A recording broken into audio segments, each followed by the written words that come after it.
Ok, ahora pregunto, ¿me escuchan y se ven las diapositivas, por favor?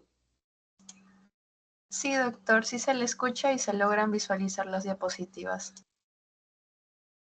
Ok, muy amable, gracias. Bueno, vamos a dar inicio a la reunión programada para el día de hoy. Nos han encargado la cátedra a revisar con ustedes epidemiología de los desastres ambientales. ¿Ya? Entonces, vamos a revisar, ya saben quién soy yo, y las competencias que se van a concluir con esta reunión va a ser que se aprenda sobre las diversas aplicaciones de la epidemiología en los desastres, en la epidemiología ambiental y laboral, ¿no? Debo recordarles que existe una maestría en lo que se refiere a la medicina del trabajo y ambiental, y en ellos también se ven los desastres. Después hay otra especialidad en la que se dedican solamente a ver emergencias y desastres. En este caso, vamos a revisar un temario. Vamos a dividir en dos partes. Vamos a hablar en primer momento de desastres y en un segundo momento vamos a hablar de epidemiología ambiental y laboral. Dentro de ello vamos a dar los conceptos, vamos a ver los objetivos y las características de cada uno de estos puntos epidemiológicos de este temario. Lo que les puedo decir es que para hacer esta clase hemos revisado varios aspectos bibliográficos en relación a lo que ha sucedido en el Perú. Estamos hablando de desastres, ¿no? Existen desastres que ocasionan no solamente el compromiso de la salud, sino que hay pérdidas económicas y graves daños, ¿no? Tenemos los últimos, hemos tenido desastres con relación al fenómeno del Niño en la costa norte, ya ustedes saben, las inundaciones, ¿no? La destrucción de muchos servicios básicos, agua, desagüe, electricidad, ¿no?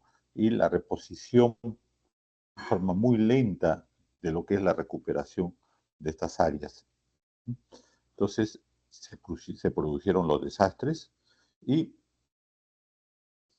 la gran mayoría de la población dice que no hay ayuda del gobierno central, del regional y del local.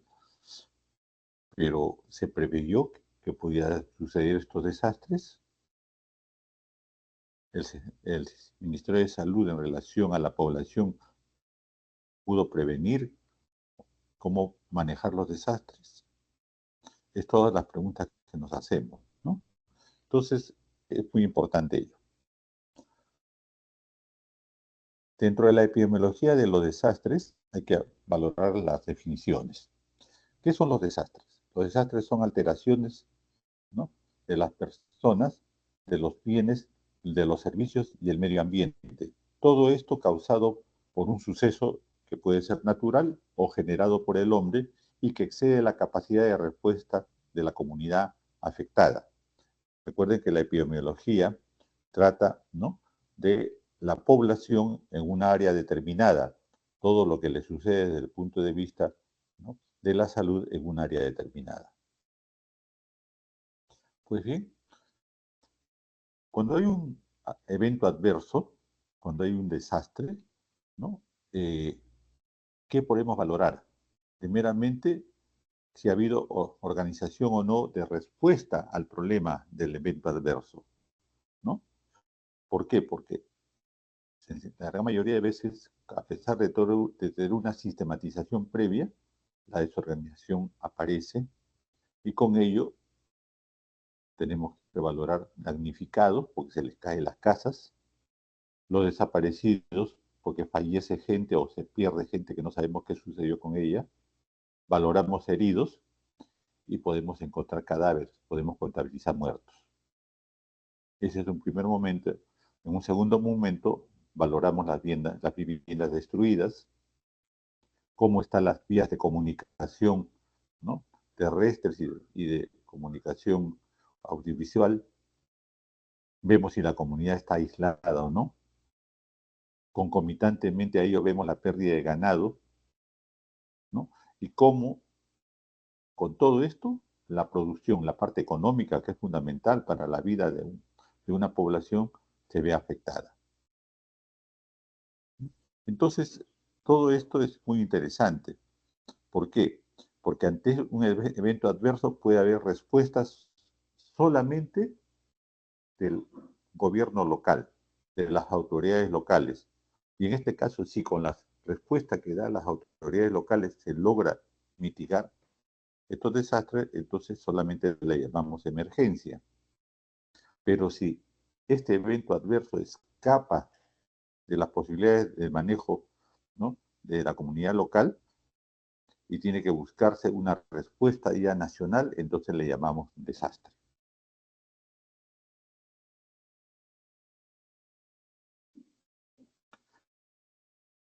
La Organización Mundial de la Salud, en relación a los desastres, ha dado clasificaciones. Se dice que existen desastres naturales y desastres tecnológicos. En la actualidad ya tenemos los problemas de tecnología que afectan a la población y pueden producir desastres. Los desastres suceden cada cierto tiempo. Entonces, puede ser desde el punto de vista, como hemos dicho, ¿no?, naturales o tecnológicos. Dependerá de cómo estamos preparados para ellos. Y entonces hay ciclos de respuesta a los desastres. ¿Qué tenemos que hacer antes de que aparezcan los desastres? Preveemos que va a haber un sismo en Lima, en el área central del Perú, que va a pasar los 8.5. Se está preveyendo prevención. Se está valorando cómo vamos a mitigar ese desastre que va a suceder.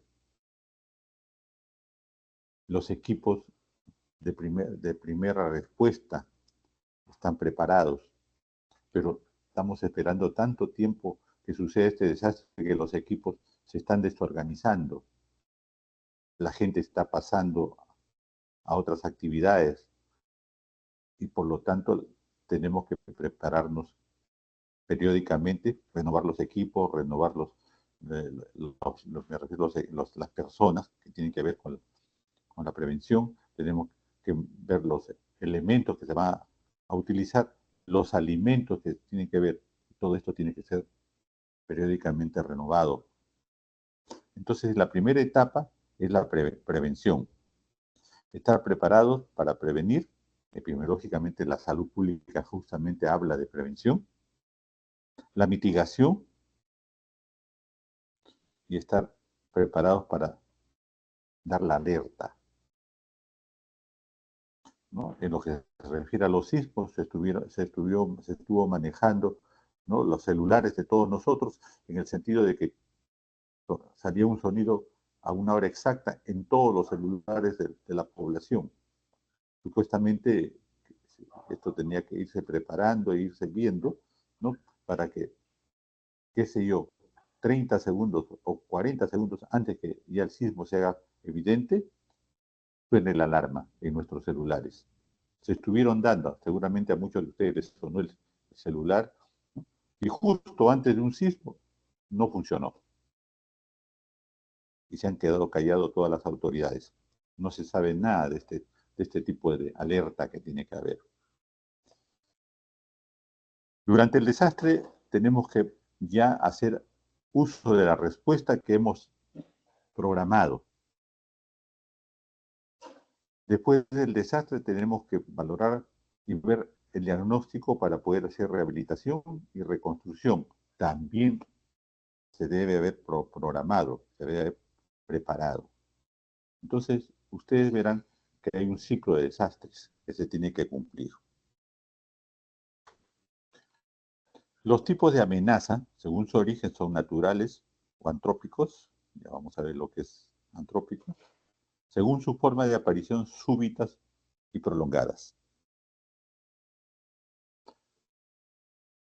En lo que se refiere a los orígenes de tipo natural, amenazas naturales, tenemos que valorar que las fuerzas de la naturaleza son impredecibles y ocasionan múltiples desastres. Y debido a estos mecanismos de origen son difíciles de neutralizar. Tengo que prepararme para el evento, pero más no puedo evitar el evento. Los terremotos, Perú, los tsunamis, los maremotos, que no son muy frecuentes en el Perú, salvo que vaya a ser una en la costa y que sea de más de 8. Las erupciones volcánicas en nuestro Perú, en la zona sur, ¿no? Chachani, en Moquegua, ¿no? Hay varios volcanes que están activos. Los huracanes, que en el Perú aparentemente no hay, esto corresponde a la zona tropical, ¿no? A la zona ecuatorial, pero en todo caso, esto produce inundaciones, sequías, deslizamientos, ¿no? Puede llegarse a controlar muchas veces, pero en otras oportunidades no. Déjenme un ratito.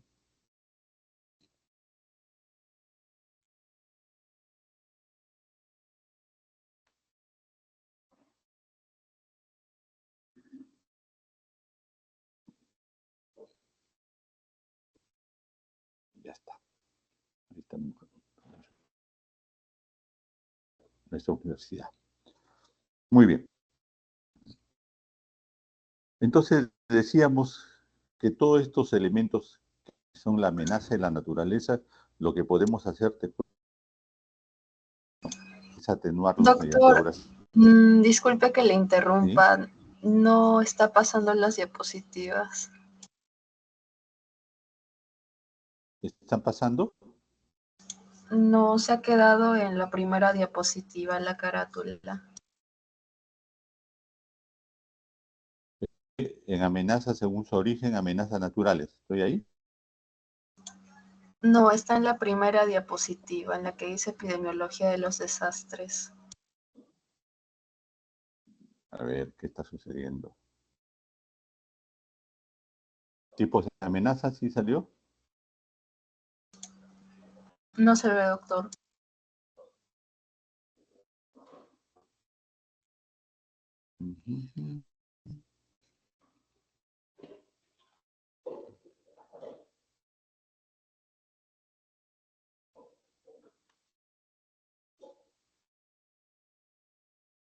¿Dónde se ha quedado, por favor? Se quedó en la primera diapositiva.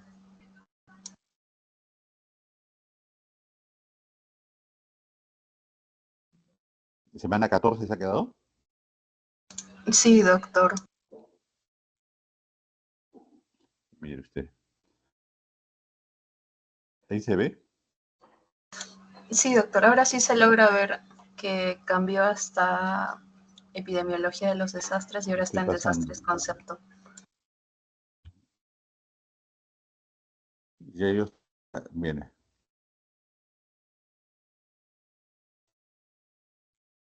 bueno, algo sucede.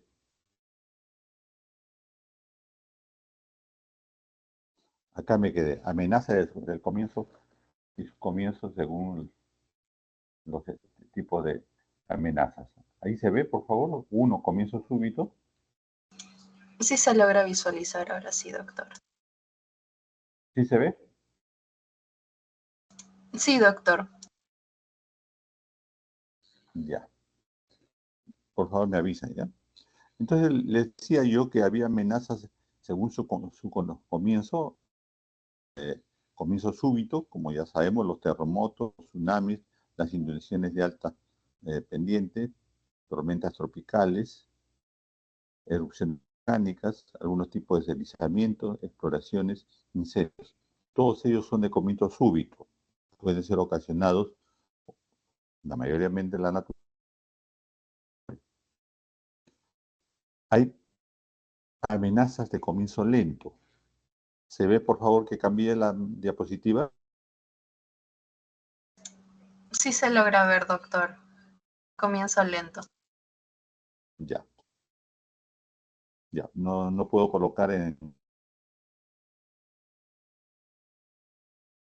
Me parece que es un motivo. Ya, pero ahí sí se ve. Listo. Les decía, había amenazas según su comienzo. las lluvias, fundamentalmente en nuestro país, y de que tienen comienzo lento, las sequías, ¿no? Después de las lluvias vienen las sequías, en el norte se producen las sequías, disculpen, las lluvias, y en el sur se las sequías en nuestro país. Esto produce hambrunas, porque la gente, sobre todo, por ejemplo, en la zona sureste de nuestro país, en la zona de Puno, ¿no? Con las friajes, dejan de tener cultivos. Si no hay cultivo, no hay cosecha, y si no hay cosecha, no hay comida. Por lo tanto, hay hambruna. El Estado Nacional tiene que enviar alimentarias, ¿no? La degradación ambiental, ¿no? Dado por el hombre muchas veces, a través de elementos de deforestación, ¿no? La desertización, la inundación de las planicies y deslizamientos que puedan haber y que hay, y que muchas veces no es noticia porque ya es de todos los días, ¿no? Entonces, esos son amenazas según su comienzo, desde el punto de vista comienzo lento.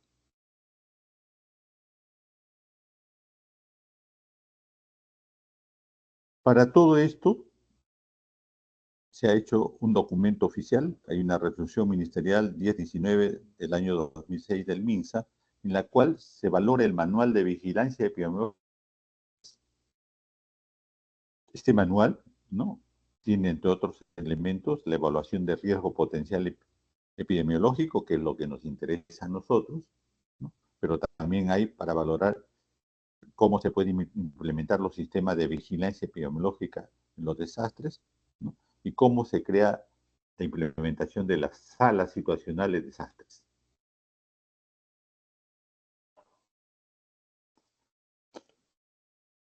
Que ya han revisado en reuniones anteriores, por ejemplo, el riesgo, ¿no? El concepto de riesgo es que ante probables daños de tipo sociales, económicos, ambientales, ¿no? En una localidad específica, durante el hecho de un tiempo determinado, estos riesgos pueden ser previstos, pueden ser previstos. Tenemos de ellos el de potencial esto es epidemiología, por lo tanto hay que determinar el riesgo ambiental y para ello nosotros valoramos el acceso que debemos tener de acuerdo a la situación, ¿no?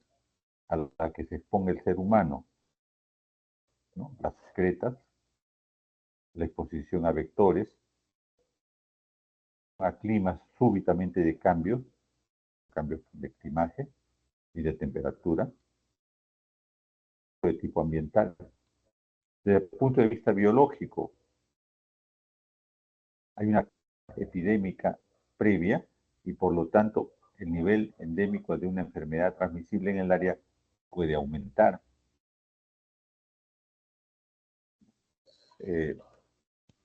Siempre en el norte, ¿no? En la zona de la selva, hay el paludismo, ¿no?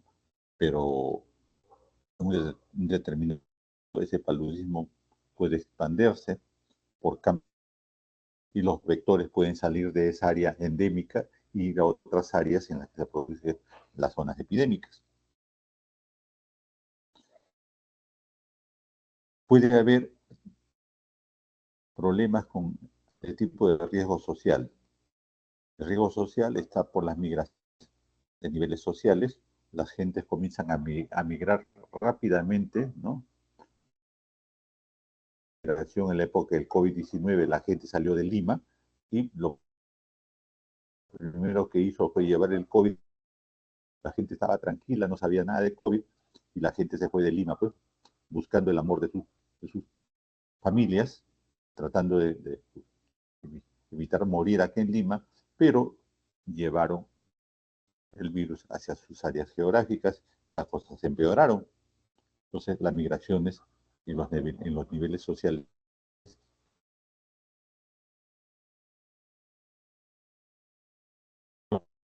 patronales, ¿no?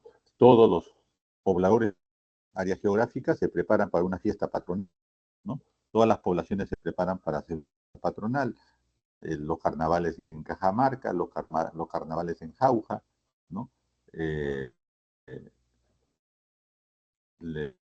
Nuestra Señora de la Candelaria en Puno, ¿no? Que son las que motivan bastante movimiento social para ir a sus pueblos. El médico está trabajando en cómo valorar el riesgo social y que puede conllevar a enfermedades. Entonces, tenemos que saber que existen, ¿no? Y económicos, ¿no?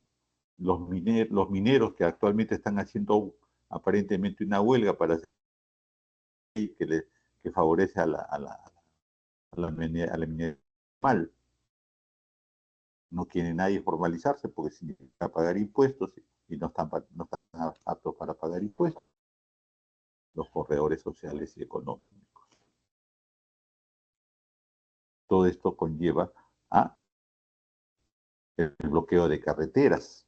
Ahora se está bloqueando la zona sur de nuestro país, ¿no? Pudriendo los alimentos, las gentes se están enfermando, áreas geográficas que se quedan sin gasolinas y por lo tanto sin electricidad. Son problemas sociales, riesgos sociales.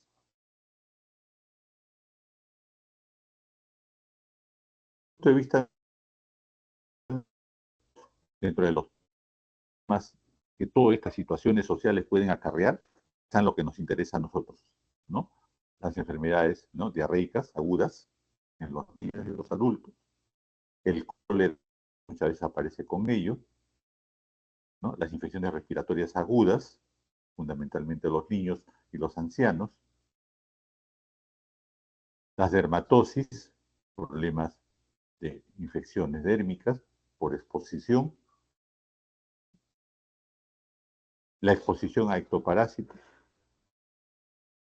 el dengue y el paludismo que han sido epidémicos en nuestro país, ¿no? El dengue salió de la zona tropical del norte y llegó hasta Lima. La hepatitis, que normalmente es endémico en la zona sureste de nuestro país y que puede avanzar a otras áreas.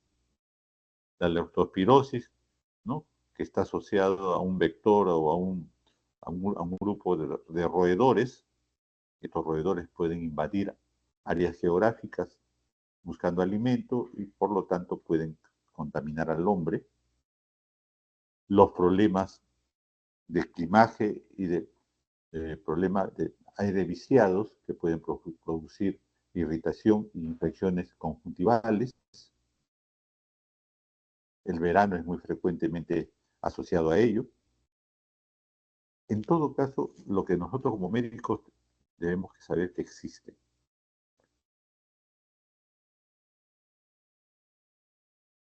Y por lo tanto, nosotros tenemos que hacer el sistema de vigilancia.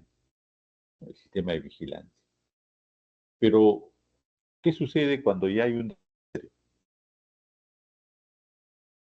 ¿Qué sucede con la experiencia que tenemos que a tener de un desastre? De un desastre, el sector salud tiene una experiencia y con ello motiva una capacitación de personal, buscando que para otro momento, otro evento, esté preparado su personal de salud, ¿no? Han habido eventos a través de la historia del Perú, pero los más últimos, ¿no?, y de que los seres humanos que están vivos todavía actualmente tenemos conocimiento, ¿no?, la del 70, el terremoto de Ancash, ¿no?, el fenómeno del niño en dos oportunidades, 92, 93 y 97, 98, ¿no? La inundación de Ica, periféricas a Ica, ¿no?, por productoras de algodón, no fueron inundadas.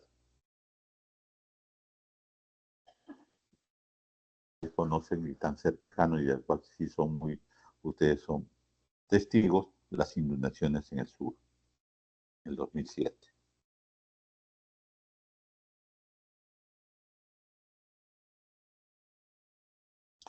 Todos estos elementos que estamos contándoles, ejemplo, el terremoto de Pisco del año 2007, que abarcó la provincia de Ica y también tuvimos aquí en Lima, destruyó pues ciudades enteras, ¿no? En Chincha se cayó la iglesia, murió mucha gente porque justo estaban en la época de fiestas y estaban en una reunión religiosa patronal. El único que se salvó fue el cura. Hasta ahora, si van a Ica, en la zona central de Ica, en la parte de la Ica antigua, las casas siguen caídas, los terrenos están ahí. Se dio plata para que reconstruyera sus casas y todo se lo llevaron al bolsillo o al estómago, no se reconstruyó y el centro de Ica está con cualquier cantidad de áreas de terreno. Entonces, hay que estar preparados para ello y el sector salud se prepara para esto. Les decía que los riesgos de enfermarse posteriormente a los desastres existen y por lo tanto se hace un esquema de probables fuentes de infección y enfermedades. Hemos hablado de las infecciones respiratorias, ¿no?, agudas, las neumonías, también existe el hecho de traumatismos, ¿no? Tenemos los trastornos psicológicos, es el otro problema que casi cómo es que las personas quedamos traumadas, no solamente físicamente, sino psicológicamente. El trauma psicológico también hay problemas posteriores, ¿no? Tenemos la piel que puede parecer desapercibida en un primer momento, pero hay que saber que existen después de un evento de estos tipos de problemas de desastres. Las enfermedades diarreicas agudas que van a aparecer en niños fundamentalmente, porque por el agua contaminada que se comienza a utilizar, la conjuntivitis que les hablé, ¿no? Y todos estos eventos tienen cada una de sus descripciones. ¿Cómo hacer el diagnóstico? 3, 4 puntos que están acá son diagnósticos, ¿no? Entonces, esto es muy importante. Posteriormente a los desastres. ¿Dónde ha habido desastres más frecuentemente? En Ica, Lima, Huancavelica.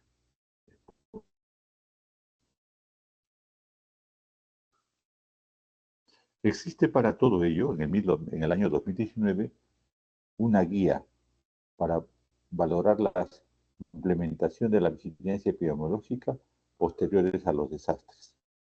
Hay una guía, no hay nada aparentemente sobre el tapete que no se sepa.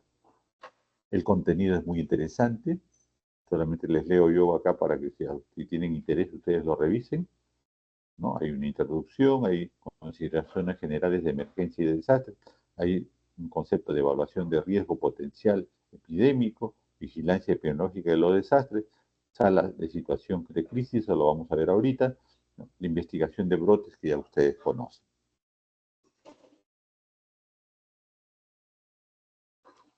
¿Cuál es el objetivo de la vigilancia por desastre? Existe dentro del mecanismo de la situación pre, durante y post, ¿no? Está escrito, está diseñado, hay equipos. Entonces, desde el punto de vista médico, ¿no?, tenemos que entender que justamente hay riesgos y daños para la salud en una población afectada. ¿Quiénes son los más afectados? Siempre los dos polos de la vida. Ya saben ustedes, los niños y los de la tercera edad, los ancianos, ¿no? Por lo tanto, hay que monitorear, ¿no?, las tendencias de daños de la salud durante los desastres y después de ellos. El personal de salud tiene que estar observando. El jefe del área de salud, el jefe del hospital, el jefe del centro, el jefe de posta, tiene que entender estos elementos de vigilancia epidemiológica post-desastre. Pregunto, ¿se están moviendo las diapositivas, por favor? Sí, doctor, sí se está moviendo. Ya, muchas gracias. Ya, listo. Estamos acá en esta parte del sistema de vigilancia y el ciclo de desastres. Es algo muy interesante. Se produce el desastre, hay impacto, hay una respuesta inmediata de la que hemos hablado. Una vez que ha habido la respuesta inmediata, tenemos que ver, ¿no?, cómo vamos a rehabilitar no solamente la parte material, sino las personas. Cómo vamos a reconstruir sus viviendas, agua, desagüe, mínimo el agua y el desagüe. La luz puede esperar, pero el agua y el desagüe tenemos que valorar porque producen enfermedades. ¿Cómo es que antes de este desastre podemos haber nosotros hecho esta partecita, la investigación? No cómo es que debemos habernos preparado y cómo es que debemos estar atentos para dar la alerta. Entonces, en este cuadrito, producido el impacto, lo que debemos hacer antes de ello, qué es lo que debemos prever.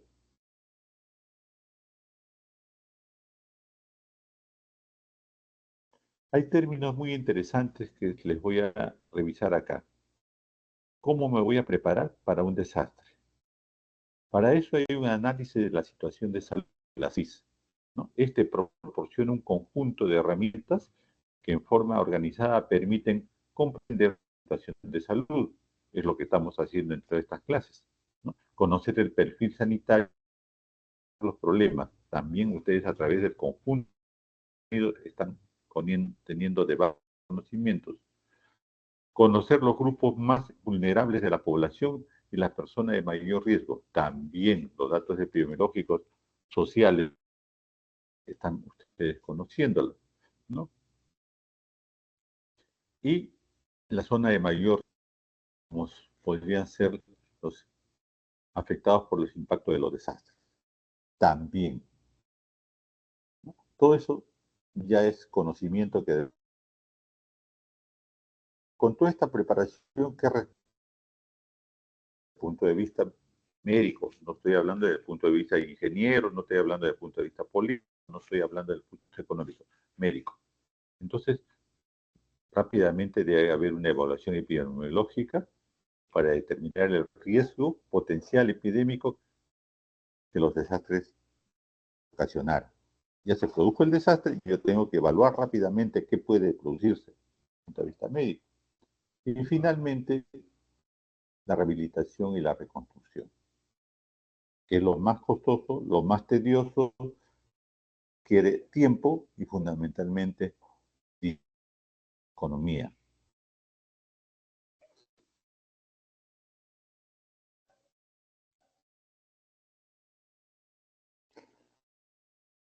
Pues bien, dentro de los componentes de la vigilancia de la salud en desastres, ¿no?, tenemos que valorar justamente 4 componentes. Esto debido a que si nosotros nos organizamos en los servicios que trabajamos, ya ganamos algo. Si tenemos una vigilancia epidemiológica, ¿no?, y saneamiento ambiental que está a cargo no de los médicos que curan, los médicos asistentes especialistas, sino médicos sanitarios, de los médicos epidemiólogos, de los médicos que hacen prevención y promoción de la salud, estamos preparados.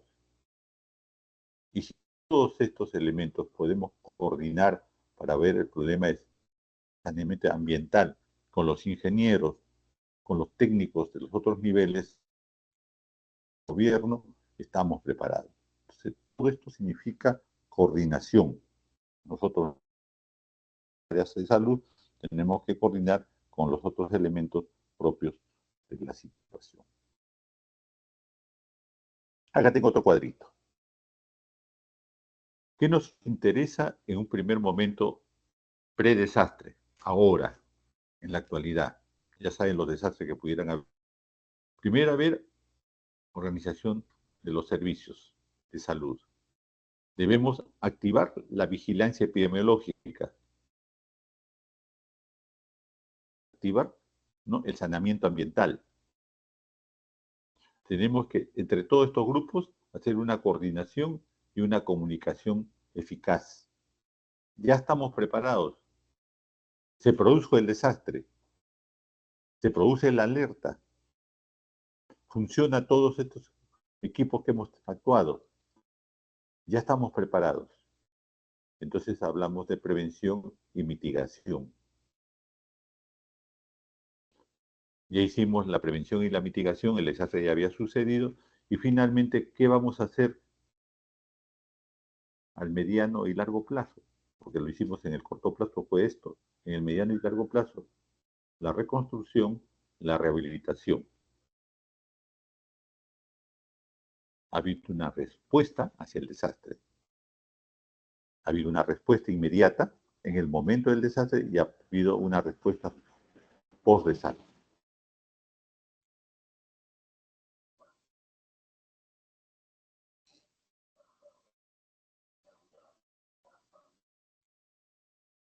En relación a la vigilancia epidemiológica, posterior a un desastre, tenemos que tener 3 elementos: entrada, proceso y producto.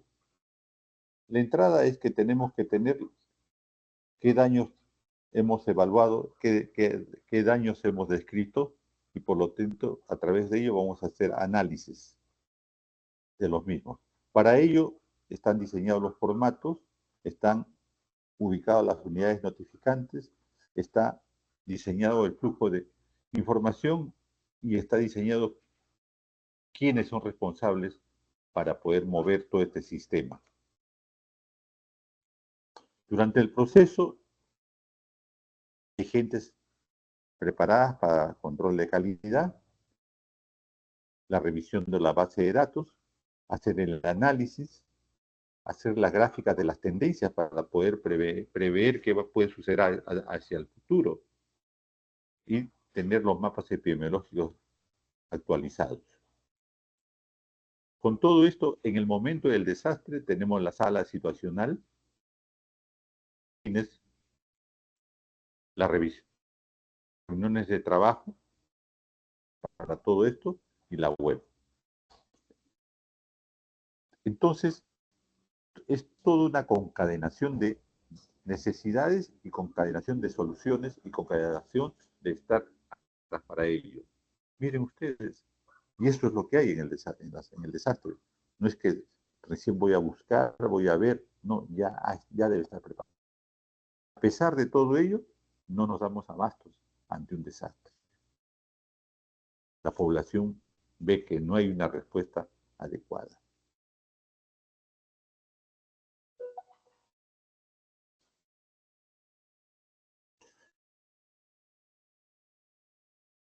Durante los desastres, entonces, aparte de lo que existen los fotoprofesionales, existen los equipos de salud.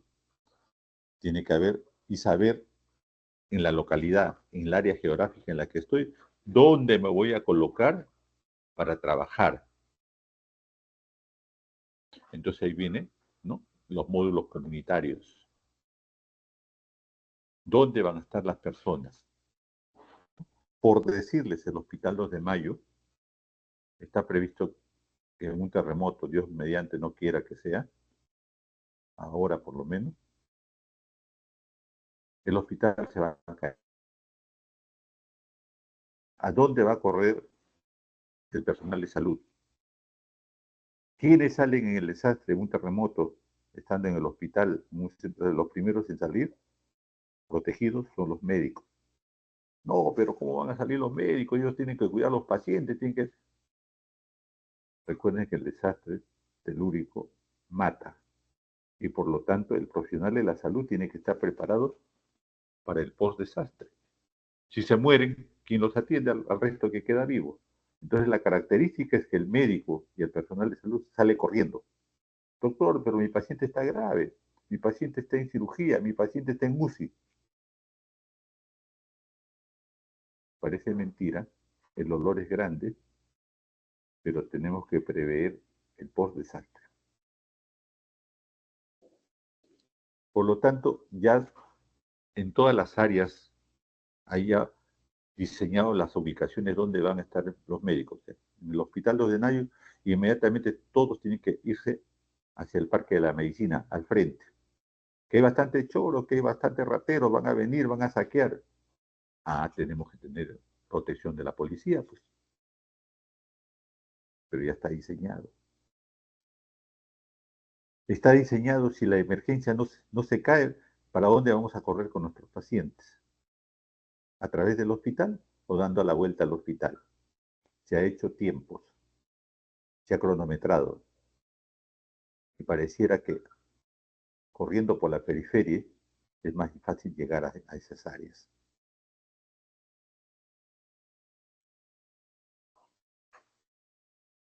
En un terremoto en Lima, en los primeros minutos va a haber una cantidad de muertos.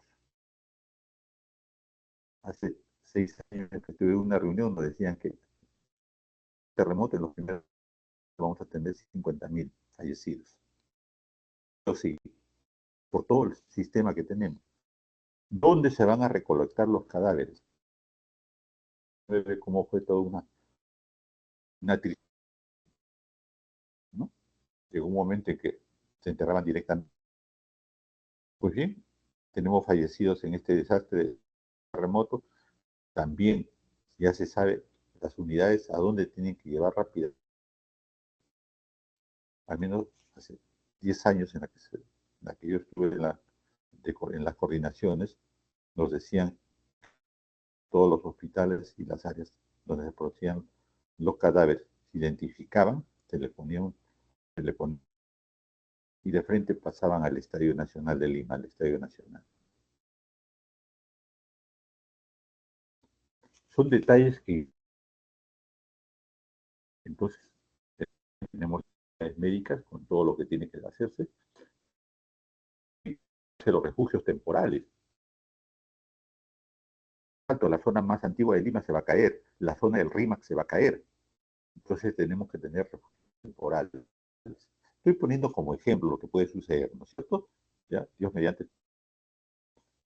Pero los equipos de salud tienen que estar ubicados.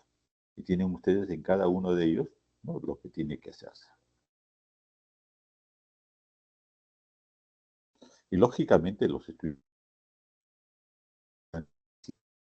de los últimos años tienen que caminar junto con los médicos. Es una vuelta que darle, ¿no? Es muy importante. Es como con la guerra con Chile.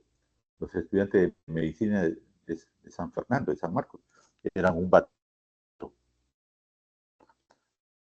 No es que se quedaron en su casa, no es que se formaron equipos para poder atender los heridos, los cadáveres en la guerra con Chile.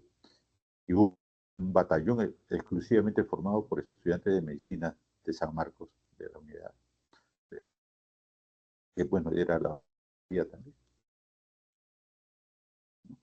Y son los mismos que al final del ponerse al frente para evitar lo que no se puede de Lima por los chilenos.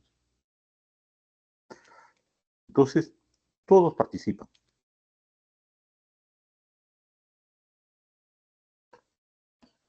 Esta parte es para la vigilancia epidemiológica con posterior a los desastres, ¿no? Igualmente, tal como les he hablado, hay morbilidades que más, mortalidades que enterrar.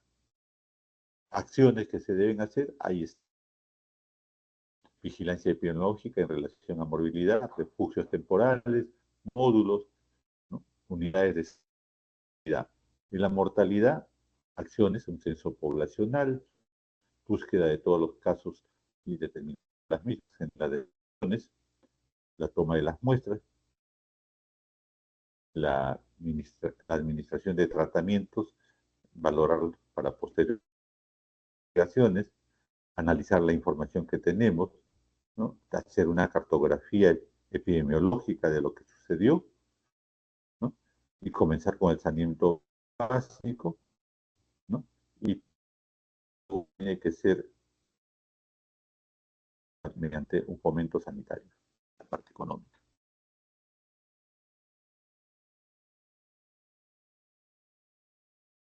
Ha puesto cuál es la misión de las oficinas de epidemiología en situaciones de desastre. Todas las áreas tienen una oficina de desastre. O si gustan, una oficina de epidemiología que está más pegada a los desastres. Todas las áreas, hasta los centros de salud, oficinas de epidemiología. Y cada uno de ellos, en el nivel en que están, tiene sus funciones durante un desastre.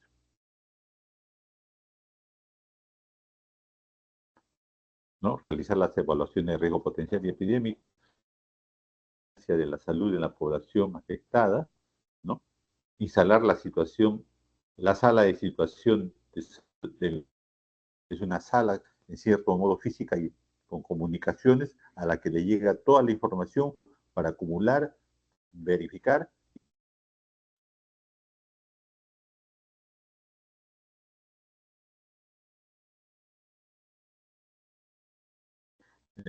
Eventos que se puedan realizar en riesgo a la población afectada durante un desastre, evaluación del impacto amor.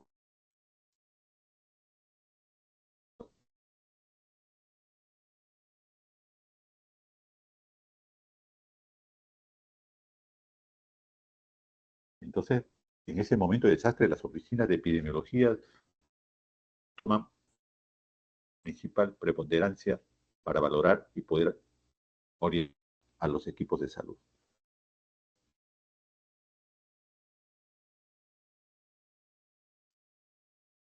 Estos cuadritos son igualmente para poderlos revisar. Les he puesto ahí. ¿Cuál es el proceso, análisis y producto? Es muy importante tener esto, ¿no? En el análisis, ¿dónde se hace? En la situacional de salud.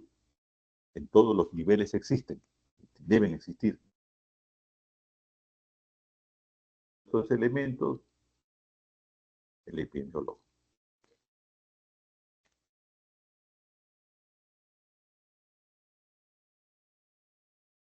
En las salas de situación de desastres, que es una sala en la que se trabaja técnicamente y con documentos que ya están hechos, previstos, formato 1, 2, 3, 4, 5, y cada uno de ellos tiene un contenido. ¿Qué voy a revisar? En el formato 1, personas afectadas, daño de salud, diseño de daños de establecidos de atención de salud por género, y cada uno de ellos tiene, ¿no?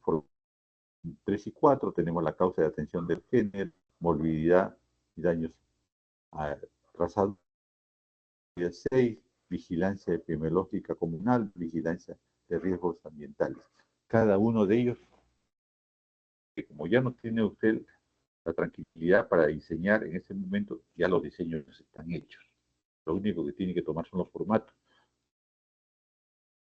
Y cada uno de ellos tienen un tiempo en el que se van a sacar para llenar y tener la información. El primero a las 8 horas, el segundo a las 38 horas, el tercer y cuarto a las 72 y el 6 después de las 72 horas.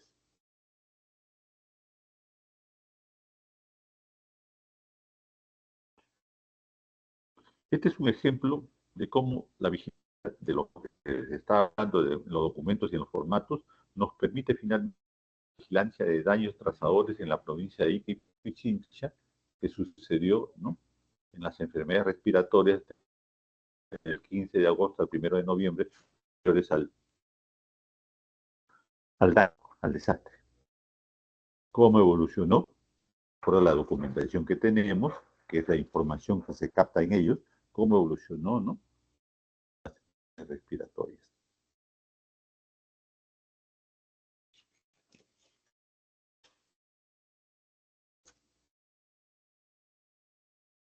De ejemplo, ¿no?, el formato de la evaluación de riesgos potenciales y pedidos. Acá están descritos y cómo hay que llenar en cada columna. Esto es para... Ahí tienen otro formato del informe de evaluación de riesgos potenciales. Ahí está el formato.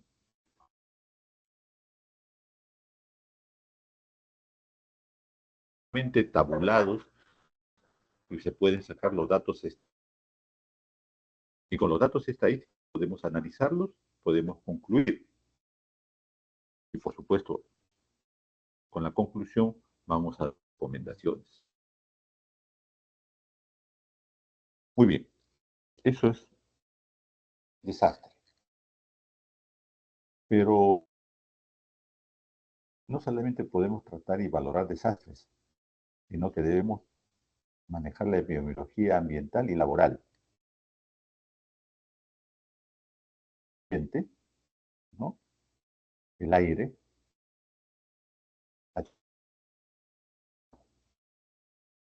aire, tierra y agua son los elementos que debemos manejar en la parte ambiental. Y también la laboral, de acuerdo a la actividad laboral que yo tenga, tengo exposición a enfermedades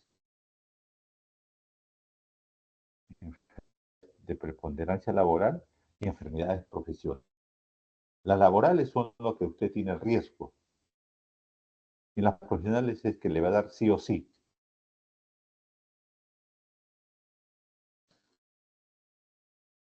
Vamos a revisar algo de acá. Solamente para decirles que un webinario, ¿no? Las acciones en el rol de las políticas públicas basadas en evidencias.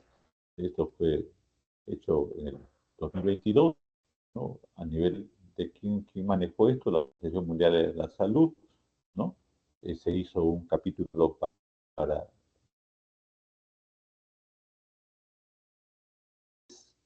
y a ustedes algunos han viajado, es similar, ¿no? Si un jugador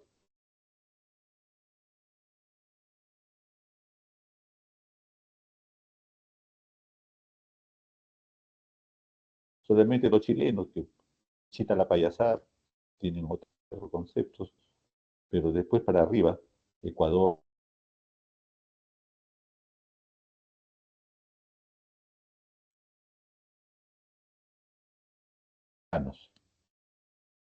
entonces, porque esas son razones, la valoración es desde el punto de vista de la Organización Mundial de la Salud, la que da conceptos, preceptos y direcciones de situaciones para poder prever, ¿no? Para poder manejar los desastres y después de los desastres poder rehabilitarnos. Muy bien. Fue el último.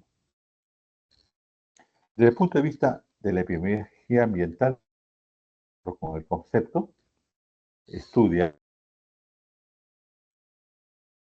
las características del medio ambiente asociados con una epidemia, es decir, aquellos atributos ambientales que nos van a explicar un determinado patrón de distribución no aleatorio de los enfermos de una población,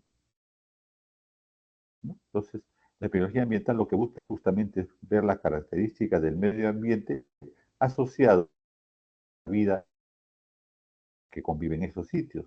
¿Para qué? Para buscar un patrón de distribución de un determinado problema. Porque ya les he dicho que el agua, la tierra, ¿no? Y el ambiente puede ocasionar problemas de salud o produce problemas de salud.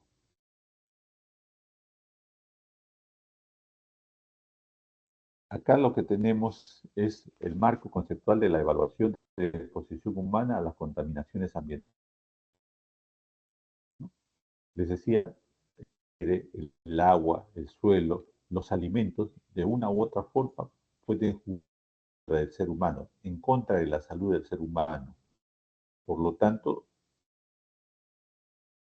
el epidemiólogo, la epidemiología busca, ¿no?, analizar los elementos para evitar su exposición que tenemos los seres humanos a ella, porque hay que trabajar. Y a pesar de todo ello, se mueve, ¿no? Llega a Chosice y se lleva un grupo de casas con gente y todo, ¿no? Es un cauce natural de los huaycos, saben que se va a salir por ahí, se llevan todas las casas, al año ya nuevamente construyó la gente. Pero ¿por qué dejan? Ya saben que va a suceder, se van a morir y van a... Y pues, pero como el Perú, la gente hace lo que quiere, la única forma de detener ni siquiera eso es con la violencia, entonces la gente vuelve a los mismos sitios, ¿no? Después de 10, 12 años, otra vez vuelve lo mismo. Sabemos por dónde van a salir los huaicos, sabemos los cauces naturales los mismos, pero a pesar de todo eso no se logra hacer que la gente no construyan en ellos. ¿Qué sucede? Echamos la culpa al gobierno local, al gobierno regional, al gobierno nacional, pero sucede igual. Entonces, con todo ello, lo que tenemos que valorar son los medios de fuentes de exposición, ¿no? Los transportes y los destinos, las vías de entrada para el proceso de enfermedad, o sea, la inhalación, la ingesta o la exposición de la piel, ¿no? ¿Qué dosis de exposición puede producir enfermedad y qué dosis no? Es muy importante desde el punto de vista científico y epidemiológico. ¿En qué momento se producen los daños efectivos por aire, agua o alimentos? Por lo tanto, tenemos que valorar una epidemiología ambiental, una evaluación de riesgo, un manejo de riesgos, un diagnóstico de enfermedades y tratamiento.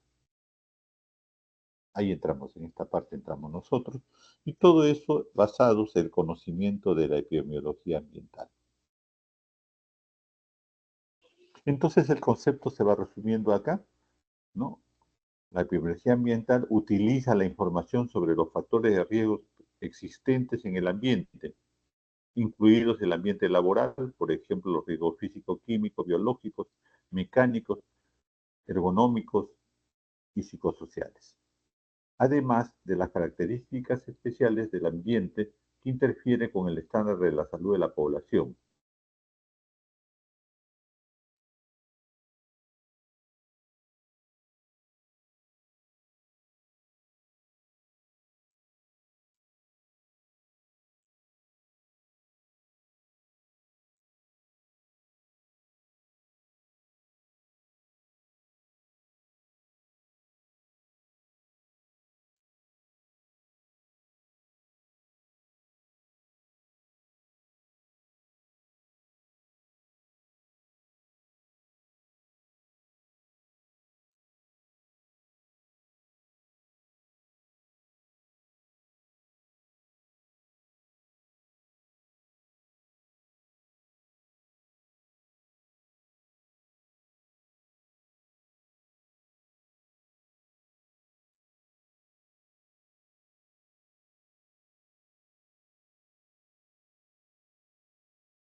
Compañeros, me comentan por interno que el doctor actualmente está desarrollando su práctica, al parecer, con su grupo de epidemiología. No sé si vaya a conectarse en un momento, pero mientras tanto voy pasando lista.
Un momento, compañeros, voy a tratar de contactar al doctor.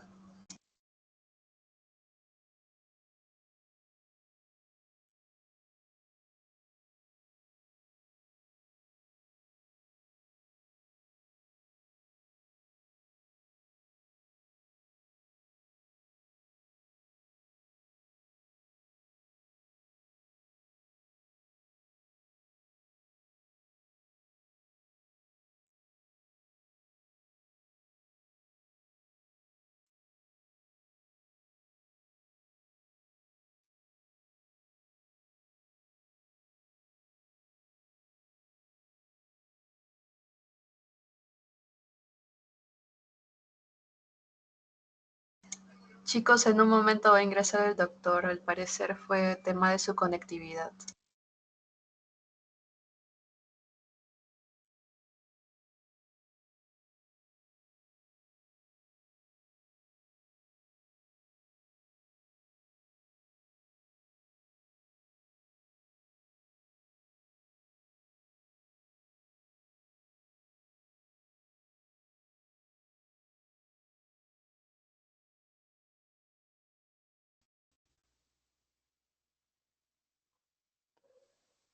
¿Me escuchan, por favor? Sí se le escucha, doctor. Felizmente me avisaron. ¿Por qué motivo miré? No sé. Dice que se terminó. A ver, déjeme un ratito.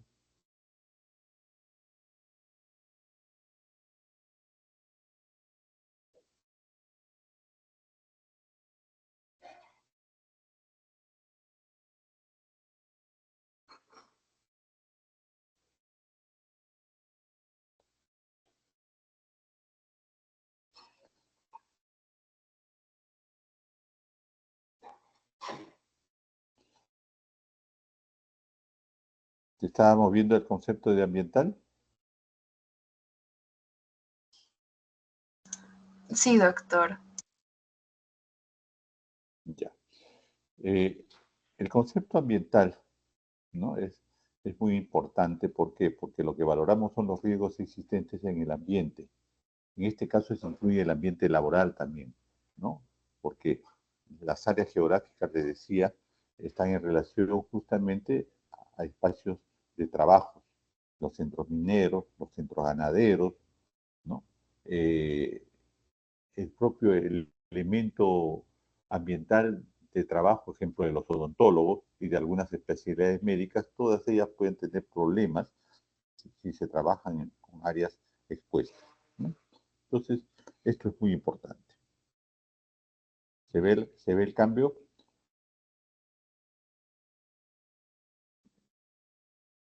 Bueno, Sigue en epidemiología ambiental concepto. correcto. El proceso de vigilancia de la salud a través del involucramiento interdisciplinario de diferentes áreas de la especialización es muy importante.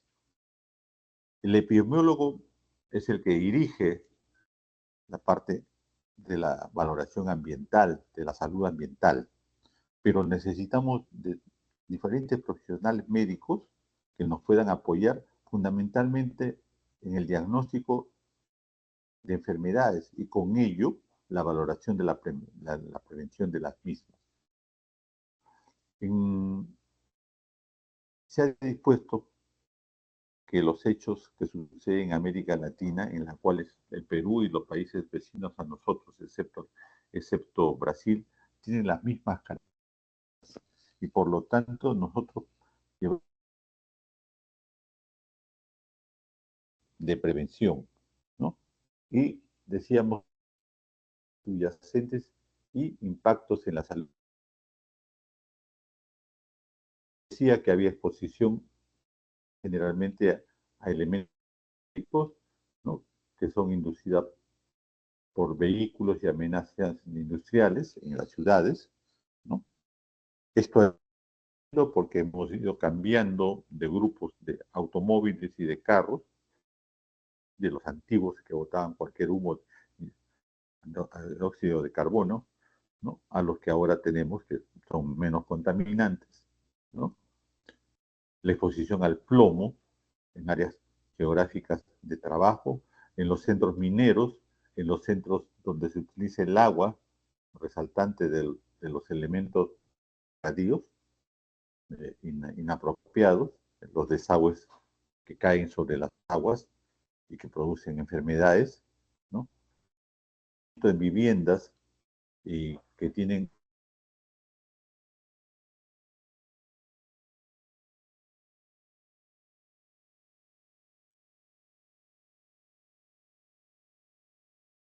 Juan de Lurigancho y La Victoria son los distritos más contaminados de Lima, por el hecho de que las gentes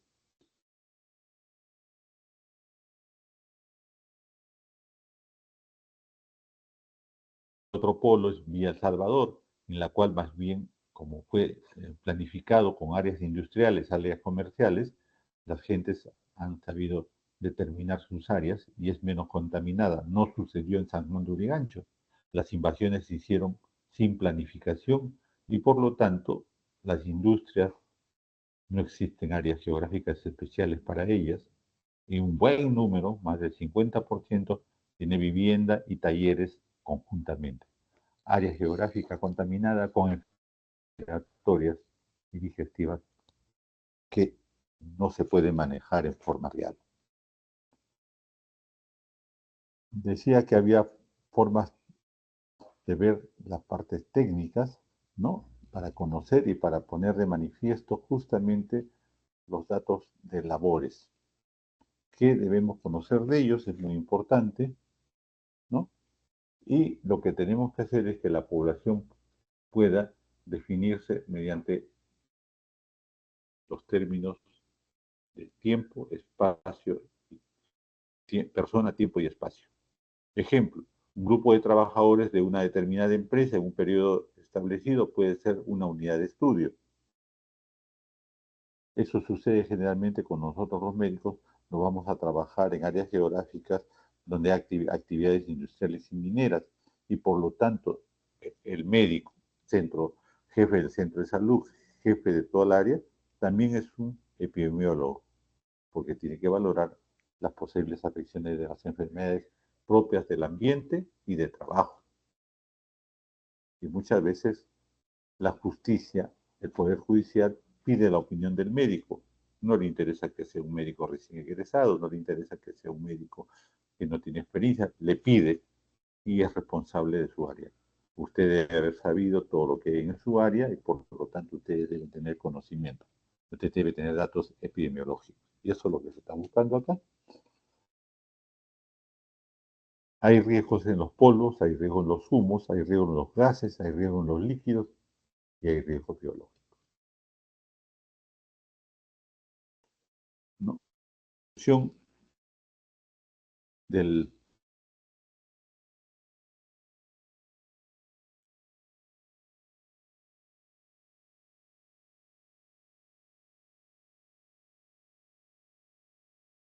trabajo debe existir el tipo de actividad y debe manifestarse la calidad del trabajo.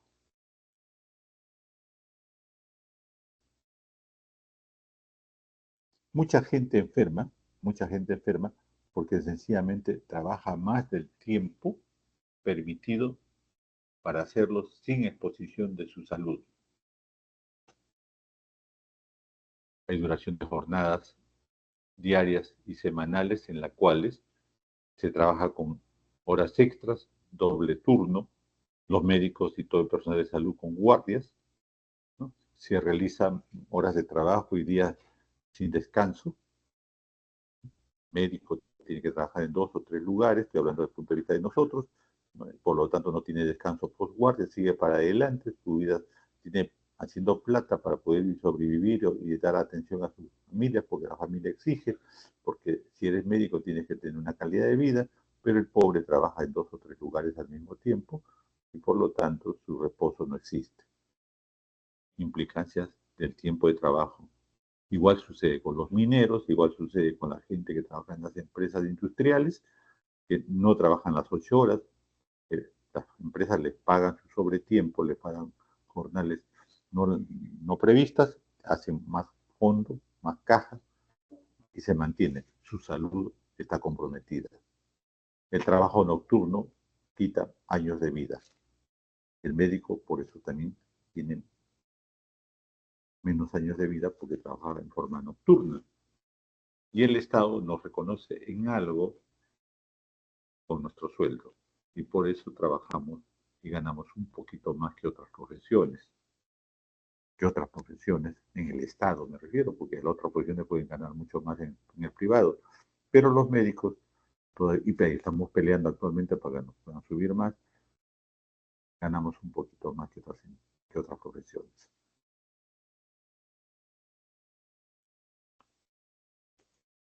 Hay exigencia, lógicamente, para determinar la intensidad de trabajo, para poder redistribuir el mismo en los grupos humanos y para exigir condiciones laborales con mejor paga y con mejor estado de menos afectación a nuestra salud.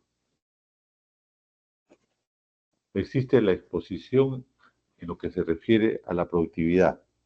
¿Por qué? Porque hay exigencias en función del tipo de actividad que realizamos, ¿no?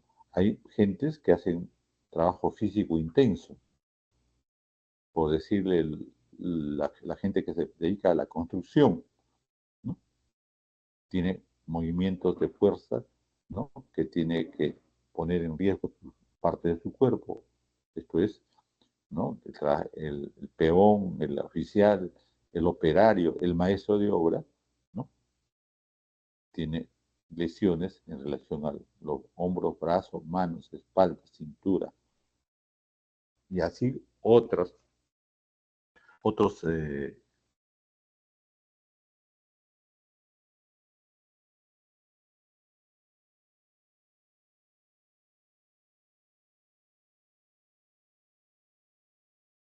kilos. Ya tengo problemas osteoarticulares de 6 a 15 kilos. De 16 a 30, de todas maneras me va a producir algún daño en las articulaciones y con toda seguridad por más de 30 kilos.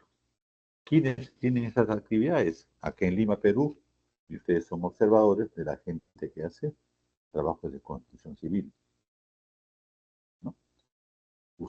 No conocerán muchos que hacen su edificación de sus casas. Terminan de construir su tercer piso, pero terminan también con problemas de enfermedades por la exposición a este tipo de trabajo. Todos esos estudios están hechos. Todos están hechos.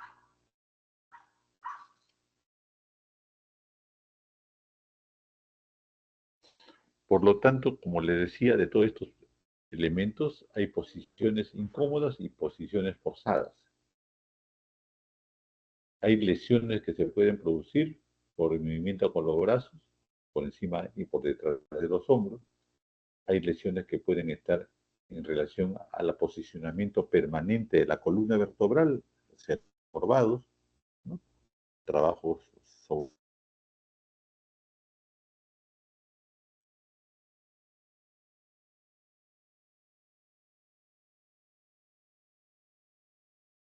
expuestos, ¿no? Son los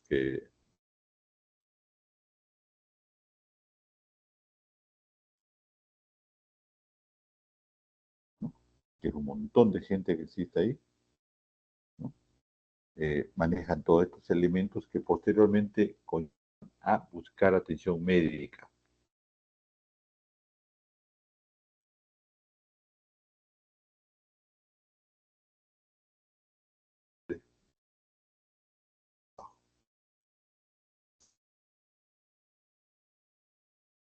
Hay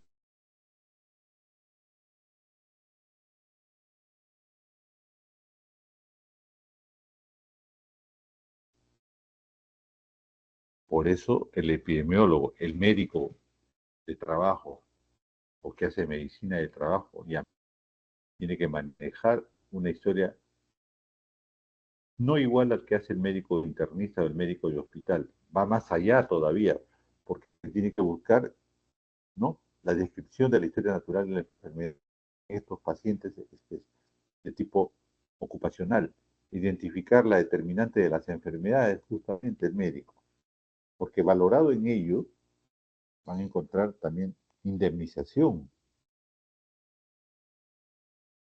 van a encontrar restitución económica, y por lo tanto, epidemiológicamente, nosotros sabemos que existen riesgos de salud en la gente que trabaja.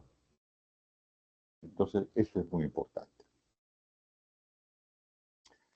La epidemiología laboral y su aplicación. La epidemiología laboral tenemos que aplicarla generalmente a grupos ocupacionales, incluidos los trabajadores de salud. En los hospitales existe el médico de control, sí, pues el médico de la oficina de control médico para todos los trabajadores. Y por lo tanto, ¿en qué momento hago el control médico de mi trabajo? Estoy hablando de los pacientes de salud, cualquiera sean los profesionales o los técnicos. Me controlan a la hora que voy a salir de vacaciones.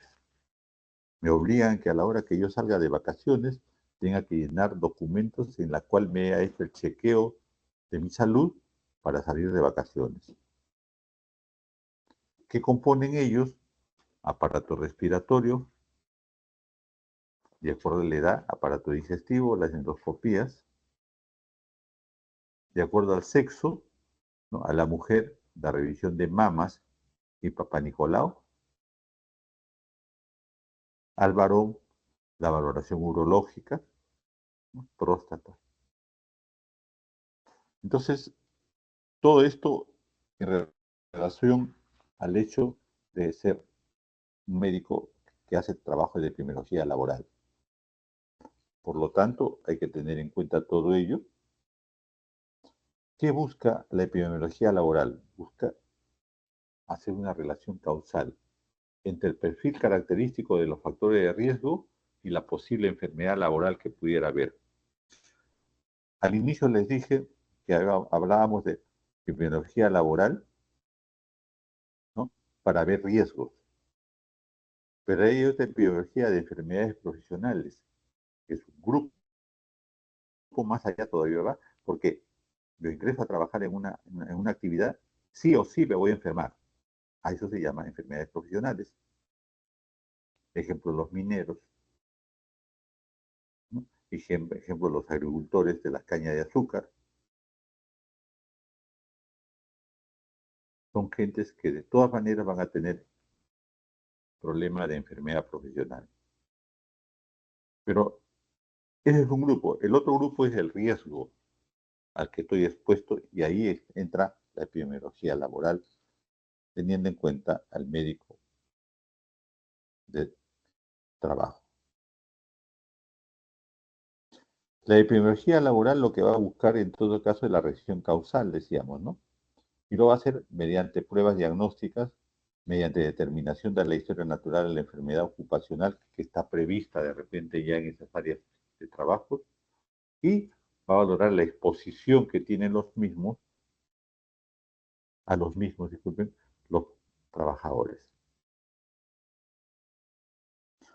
Cuando yo encuentro un problema de enfermedad ocupacional y buscar las causas, tengo toda una pertinencia para hacerlo.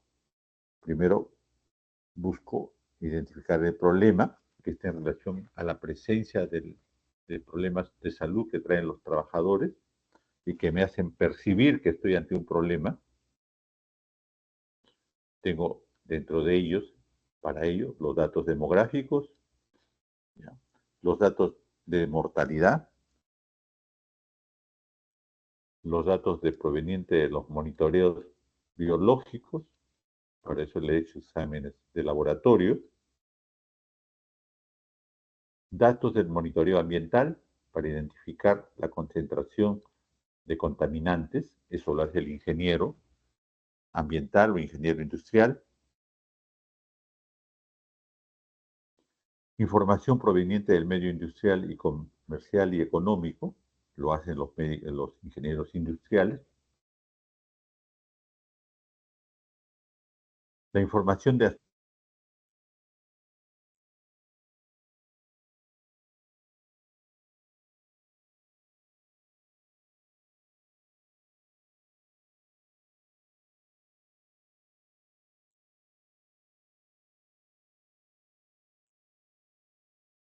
Por favor, uno comprendido, ¿se me escucha y se ve? Sí se ve, doctor. Dice método epidemiológico ocupacional. Sí, correcto, gracias, estamos llegando a ello. Para este método epidemiológico ocupacional, el médico ocupacional y del ambiente utiliza un método epidemiológico que ya se ha revisado anteriormente. Va a demostrar la asociación causal de los factores riesgos y el impacto en los trabajadores que es necesario recolectar a través de la información relativa a su salud y las variables de exposición. Todo trabajador que entra a trabajar en una empresa debe tener un basal. Antes de entrar a trabajar se le hace toda una revisión médica desde el punto de vista físico y de laboratorio y radiológico. La ley lo dice así. Por lo tanto, hay perspectivas y perfiles que deben cumplir los trabajadores de acuerdo al ente donde van a trabajar. Eso dice la ley. Muchas veces, ese es otra harina de otro costal, pero está escrito que justamente toda persona que va a entrar a trabajar a una institución, incluido en salud, debe hacer un chequeo médico previamente, preventivo, ¿no? Y por lo tanto, tenemos que tener en cuenta estos detalles. Debe haber un procesamiento de la información. Y este procesamiento de la información requiere el conocimiento de la frecuencia de cualquiera de las manifestaciones que existen. El epidemiólogo para eso utiliza sus conocimientos de incidencia y prevalencia. Esta información se puede expresar mediante medidas que se resumen, ¿no es cierto? Les digo yo eso, razones de proporción y tasas, todo lo cual ustedes han revisado. Las tasas son el mejor instrumento de composición epidemiológica, toda vez que nos da una utilidad de raciocinio, de análisis y, por supuesto, de conclusiones sobre la enfermedad posible que pueda haber, su mortalidad, ¿no? Su letalidad.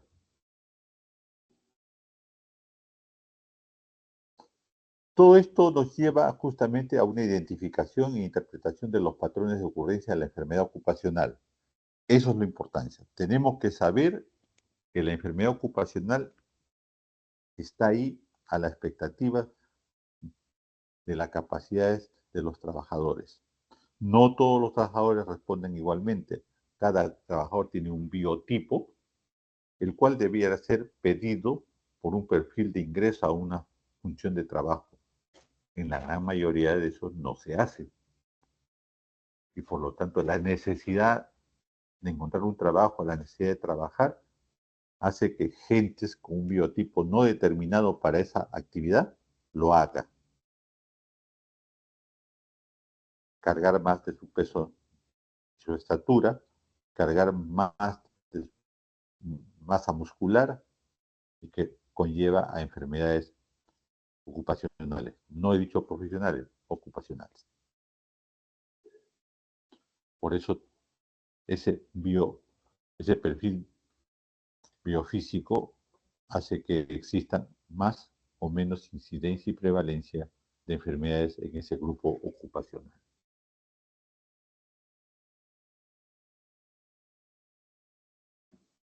Este es un algoritmo en relación a la contaminación, industria, agricultura, transporte, hogar, ¿no?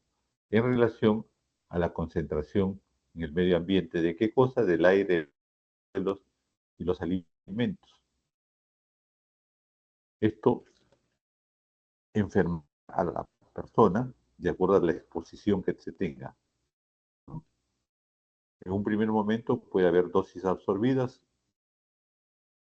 son dosis inocuas, dosis que pueden ser manejadas por los órganos blandos, el hígado, fundamentalmente, el vaso, pero cuando sobrepasa el límite de grado de exposición, entonces se produce efecto sobre la salud. Puede haber el hecho asintomático, pero en el tiempo puede conllevarlo a la mortalidad, a la morbilidad y después a la muerte.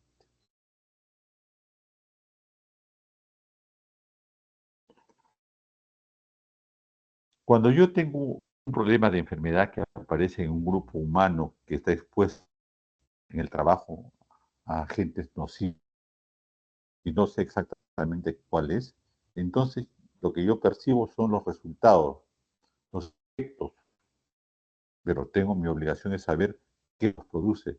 Por lo tanto, yo voy a formular una tesis, tal como ustedes ya están aprendiendo, ¿no? La hipótesis es una explicación posible sujeta a la confirmación en un fenómeno de enfermedad ocupacional. El médico, dentro de su trabajo diario, está observando cómo está evolucionando los trabajadores y qué tipo de enfermedades están siendo expuestos. El hecho de que enfermen y ser más de ya no nos debe hacer formular una hipótesis. Lógicamente, esto implica seleccionar un diseño de análisis, probar la veracidad parcial o total de dichas hipótesis y suposiciones. Y por todo ello, en un primer momento se hace estudios retrospectivos para buscar gente que enfermó y prospectivos para ver gentes que están entrando sanos y en el tiempo saber si enferman o no. En ese sentido, estos estudios lo que procura es buscar la asociación causa y efecto.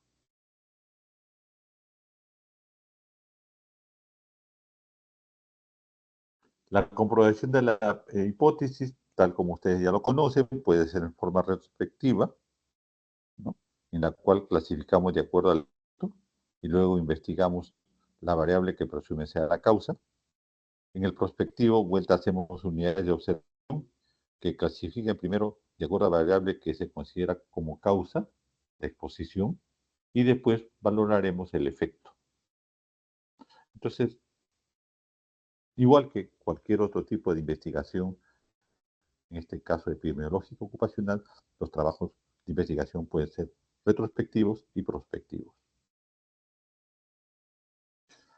Las conclusiones que están en relación justamente al hecho de poder tener la asociación causal.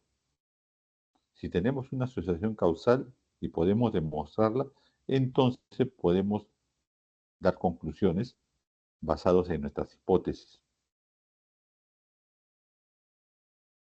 Y por lo tanto, podemos nosotros buscar la necesidad de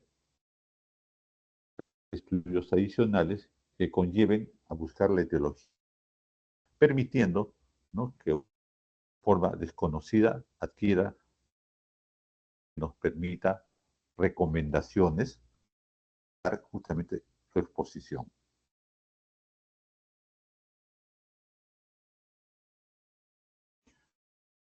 La aplicación de las medidas de prevención y control dentro de lo que es el método epidemiológico ocupacional ya es conocido.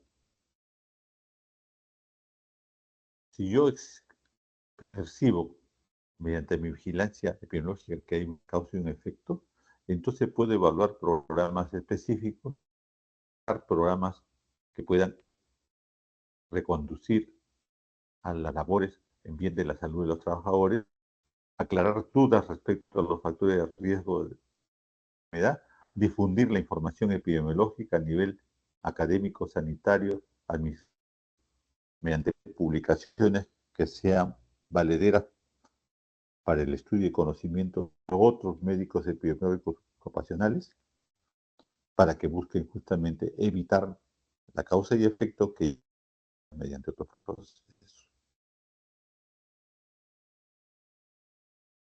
La evaluación de la intervención, lógicamente, que tiene los diagnósticos posibles de enfermedades ocupacionales, debe haber una intervención. Esta intervención debe ser comunicada a los trabajadores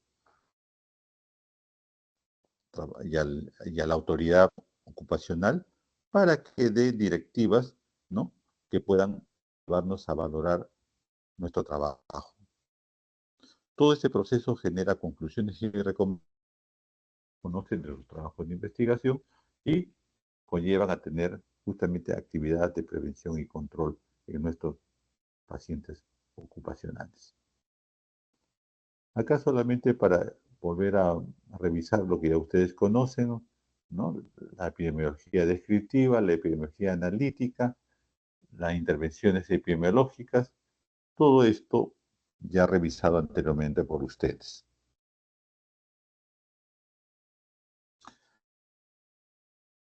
El rol del médico es muy importante, por lo tanto, ¿no? Y no solo en la fase de diagnóstico de la enfermedad ocupacional, más importante aún es el papel que puede desempeñar en la prevención de la ocurrencia de la enfermedad mediante el control adecuado. Por eso que somos epidemiólogos, hablamos de prevención. Es más barato prevenir que curar.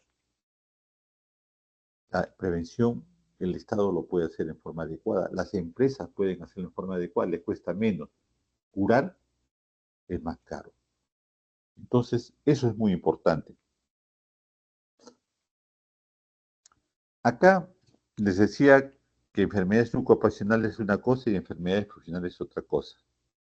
Pues bien, acá tienen ustedes el grupo de enfermedades profesionales reconocidos en el Perú, que en sí es reconocidos en el mundo.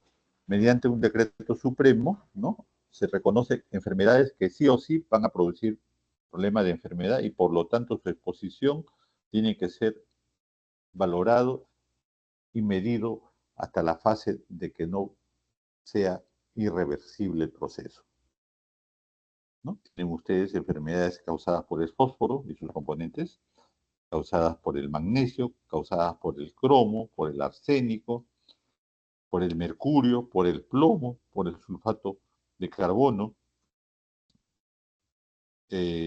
halógenos tóxicos con hidrocarburos de la serie de grasa. Estos son enfermedades profesionales por la cual se le paga más al paciente y se da un corto tiempo de trabajo, ¿no? Todos son de tipo químico, orgánico, ¿no?, que producen justamente problemas respiratorios, problemas en la sangre, ¿no? Problema en los huesos, y son enfermedades profesionales de exposición, ¿no? Hay también la esclerosis mucocutánea, la UTA y y la espundia, ¿no? En áreas geográficas donde la gente trabaja, bronconeuropatía causada por los polvos y los metales duros, que ya hemos dicho, pulmonares causadas por el algodón, el lino, el cáñamo y la sisal. También los trabajadores, los agricultores de haciendas intensivas y extensivas también enferman. El asma profesional, todos los problemas respiratorios que conllevan a trabajos de exposición, fundamentalmente, ¿no? En las cuales también piel, ¿no? Ingresa el hígado y problemas que sí o sí van a enfermar a la persona. Esta exposición, primeramente, a las causas de estas enfermedades profesionales hacen que tenga una minuciosa valoración de los mismos, control de los mismos, el pago adecuado, el retiro de la persona en condiciones ya no sanas, pero que todavía tengan calidad de vida. Tienen acá las enfermedades profesionales. Finalmente, todo este trabajo que nosotros estamos conversando con ustedes tiene un registro de proceso, un registro de riesgos, y ambos. El registro de proceso de trabajo le da guías de observación, entrevistas, encuestas colectivas a los grupos. Esto es preventivo. El registro de riesgos, encuestas individuales, cuestionarios validados, mediciones y pruebas especiales a las personas que ya están expuestas, que ya están trabajando, ¿no? Entonces, y con todo ello, como sabemos que son profesionales, hacemos el seguimiento después de haber adquirido esas enfermedades y hacemos el seguimiento para valorar qué tan mortífero y el tiempo después de haber terminado la exposición la persona fallece. Registro de mortalidad. Y hay registro de morbilidad en personas que salen con síntomas y signos de enfermedades, ¿no? Ahí los tienen los registros. Finalmente, ¿qué requisitos para el funcionamiento del sistema de seguimiento autogestivo debe haber? Siempre hay trabajos en los cuales el médico tiene que formar equipos que estén motivados a estos estudios y estos trabajos. Es un grupo de médicos que trabajan en las zonas y en las áreas de posibles enfermedades del trabajo. Estos grupos de gente se capacitan especialmente. Hay maestría y hay especialización.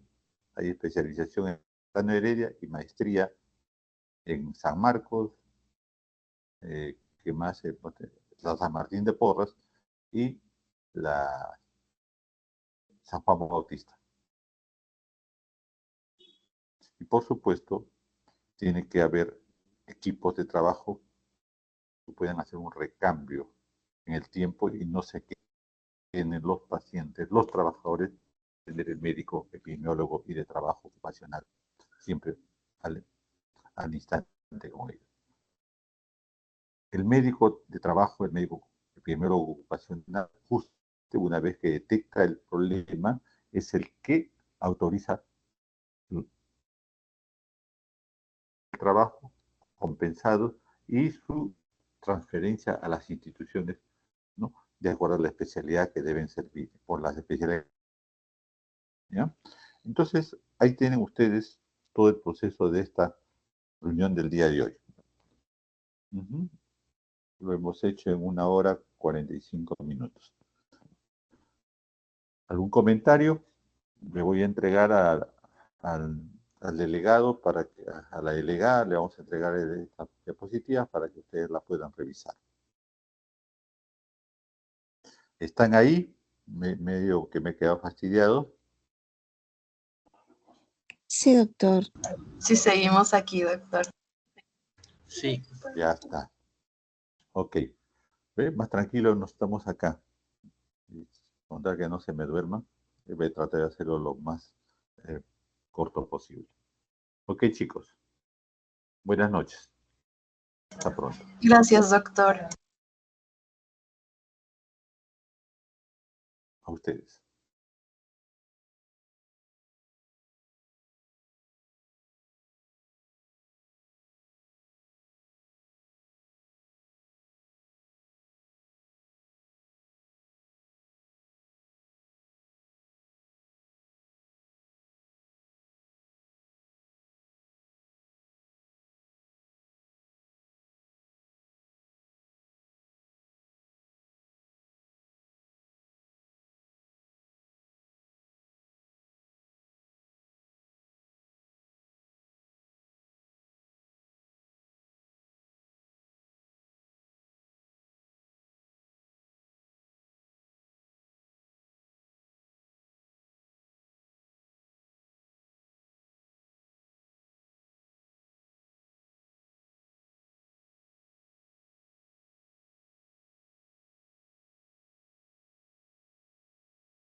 Compañeros, Hanna va a pasar asistencia. No salgan, por favor.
Ya, chicos, voy a llamar lista. Aguilar Rondoño. Presente, Hanna, buenas noches. Buenas noches.